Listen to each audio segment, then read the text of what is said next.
नै नं फानिजानि महामुनि बाथौ आश्रमाव नैथि बोसोरारि खेराइ फुजा फालिदों।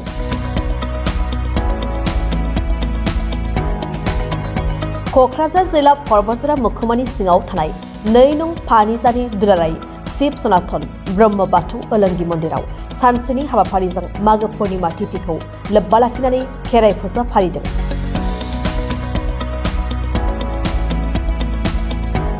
दिनै फुंबिलि समनिफ्रायनो जयग होनाय आरो खेराइ फुजा होनाय हाबाफारियाव दाब दाब गामिनि इसोर फोथायारि सुबुंफ्रा बाहागो लानानै जाफुंसार होनायखौ नुनो मोननाय जादों।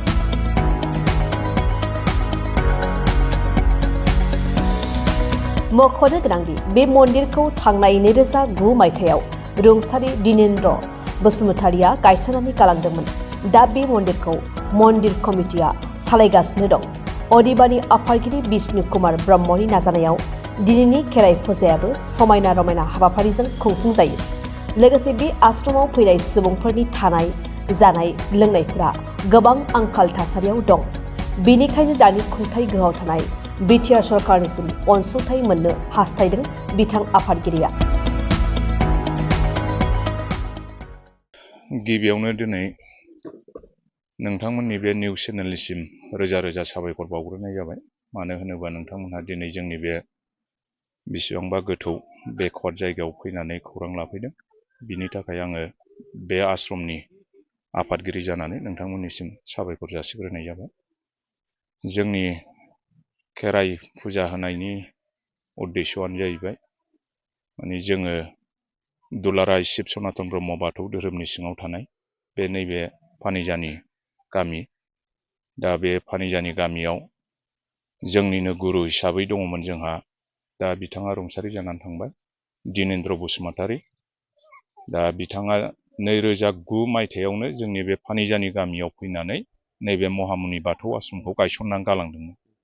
दा बिथाङा रुंसारि जानानै थांनायनि उनाव बे आश्रमखौ सामलायनो थाखाय रावबो गैयैलाय दिनै जोंनि बे फानिजानि गामिनि खाथि खाला गामिफोरनि रायजो राजाखौ लानानै मोनसे कमिटि दानानै दोनदों। बे कमिटिनि आङो आफादगिरि।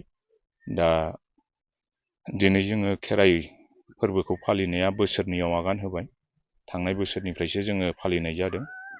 नाथाय बिनि सिगां जोङो बिदिनो प्रतेक पुर्निमायाव जग्य होयो, अमाबैसाबा होयो, आरो बेजों लोगोसे गणेश फुजा, दुर्गा फुजा, लोक्षि फुजा, मोनफ्रोमबो फुजाखौनो जोङो बे आश्रमाव फालिबोयो आरो।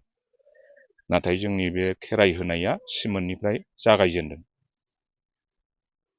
नोंथांमोननि जे उद्देश्य माने बे खेराइ फोरबो नोंथांमोननि उद्देश्य मानि थांखिजों होनाय जादों? बे खेराइ फोरबो होनायनि उद्देश्यआनो जाहैबाय माने जोंनि बर' हारिया माने दैज्लां बोथोरफ्राव मावै दाङै आबाद मावनानै लायो, नङा होमबा? माइ थिखोयो, माबा थिखोयो गाव गावनि न'फ्राव। थिग बिदिनो जोङो समाजनि एरियानि मोनसे माबा मा होनो बिदिखौ आबाद थिखोनाय बा माबा मोनसे थिसननाय, बेबायदि थांखियै जोङो बाथौनि बोसोन बायदियै माने बे खेराइखौ फालिनांगौ जायो बोसोराव खनसे। माने बाथौ धोरोमनि बियो मोनसे बोसोन बायदि दङ आरो खेराइ फोरबोखौ जोङो बे हिसाबै फालियो। बाहाय दङ जोंनि बे आश्रमनि सिङावनो ओरै बुंखानिफ्राय आराम्भ खालामनानै बुंखा, सामायजरा, साकमा, सिंमारि, थिपखाय, मथा मथि बहुद गोजान गोजान जायगानिफ्राय भक्तफोर दङ नालाय बिथांमोनहा फैयो आरो जोंनि बे आश्रमाव बाहागो लाफैयो। ओरैनो जोंजों कन्टेक्ट लायो, कन्टेक्ट लानानै बे खेराइ फोरबोआव फैनो हागोन आरो सादारन भक्त नङाबाबो सादारन मानसियाबो जोंनि बे खेराइआव फुजा होफाफैनो हागोन।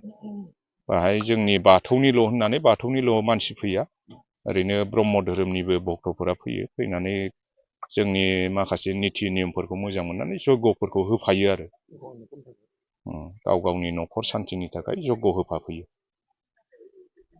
जोङो बे खेराइ फुजाखौ बोसोरफ्रोमबो जोंनि बे मागि पुर्निमाजों लोब्बा लाखिनानैनो बोसोरफ्रोमबो खुंलांबाय थागोन। जोंनि बे फानिजानि महामुनि बाथौ आश्रमाव जोंहा जोबोद माखासे जिरायसालि न' आरो मन्दिरनि आंखाल जानानै दङ। दा आरो बेजों लोगोसे जोंहा दैयाबो बिराद प्रब्लेम। बे जायगायाव दै खुरनांगौबा जोंहा दैखरा 50-60 फुट नांगौ जायो। जोंहा इसिबांनाखि फान्ड गैया, थाखा फैसाबो गैया। दा दिनै जोंनो मन्दिर लुफुंनो हायाखै, जिरायसालि लुफुंनो हायाखै। बिनिखायनो दा बर्थमानाव जे जोंनि BTCनि चिफ मानगोनां प्रमद बर' सार, बिथांनिसिम आङो बे कमिटिनि आफादगिरि जानानै खावलायहरनो लुबैयो, जाहाथे बिथाङा जोंनि नैबे फानिजानि महामुनि बाथौ आश्रमाव माब्लाबा नङा माब्लाबाबाबो माने अनसुंथाइ मोनसे स्किमफोर हरो। बेखौ आङो बे कमिटिनि आफादगिरि जानानै गोसो गोथारै खावलायहरनाय थाबाय आरो। जोंनि 2 नं गुमा समस्तिनि सिङाव थानाय बुमखा BCDCनिनो फानिजानि गामि। दा जोङो बिथांनिसिम खावलायहरनाया बेनो, जाहाथे जोंनि माखासे जेंना जेंसिफोरखौ माब्लाबा समाव फैनानैब्लाबो नुजाफैनानै जोंनि बे जेंना जेंसिफोरखौ जाहाथे बिजिरनानै होयो, बोस्रांनानै होयो। बेखौनो आङो गुरैयै बिथांनिसिम जोंनि मानगोनां बिटिआरनि चिफ प्रमद बर' सारनिसिम गुरैयै खावलायहरनाय थाबाय। दिनै जोङो बे मागि पुर्निमा दिन तिथिखौ पालन खालामनायानो जाबाय। जोङो दिनै गिबि बेसेबांबा बोसोर जाबोबाय, अब्लाबो नैबे फानजानियाव गायफैनाय बा गायनानै गालांनाय गुरु इसिमरि, बियो जेरैबायदि दा रुंसारि जालांबाय, जि थांखियाव बियो जेसेबांनाखि मावनो गोनां खामानिफोरखौ मावफुंजोबलांनो हायाखिसै। दा बेनि थाखायनो आद्रा थानाय बिनि आखाइनि जानानै आंनो नैबे जायगाखौ दैदेनफैबाय थादों।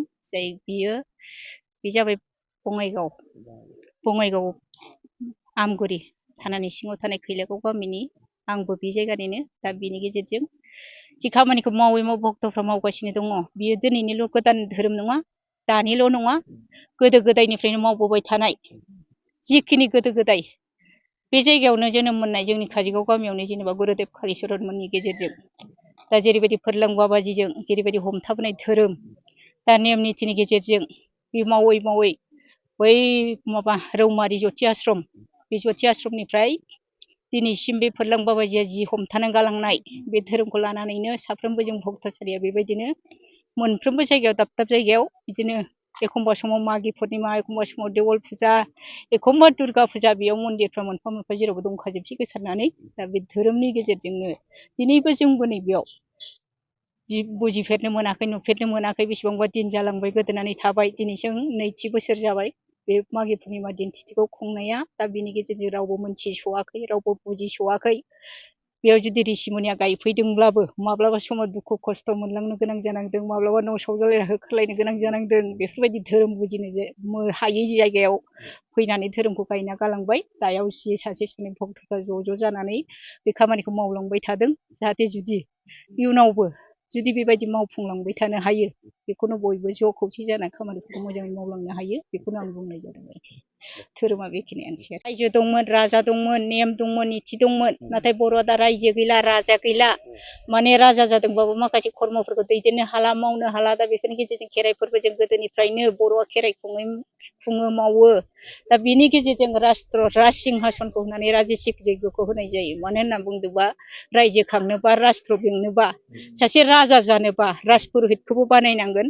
राष्ट्रखौ सलायनो थाखाय, राष्ट्र दैदेननो थाखायबो माने जोंनो राजानि गोनां जागोन। दा बे राजानि गोनाङावबो बे जैग'नि गेजेरजोंनो माखासेखौ जों सामलायलांनो हायो। बे जाबाय गोदो गोदायनि ऋषिमुनिफोरनि माने हाजो हाला धेनथ' फैसा खालामनानै गालांखानाय।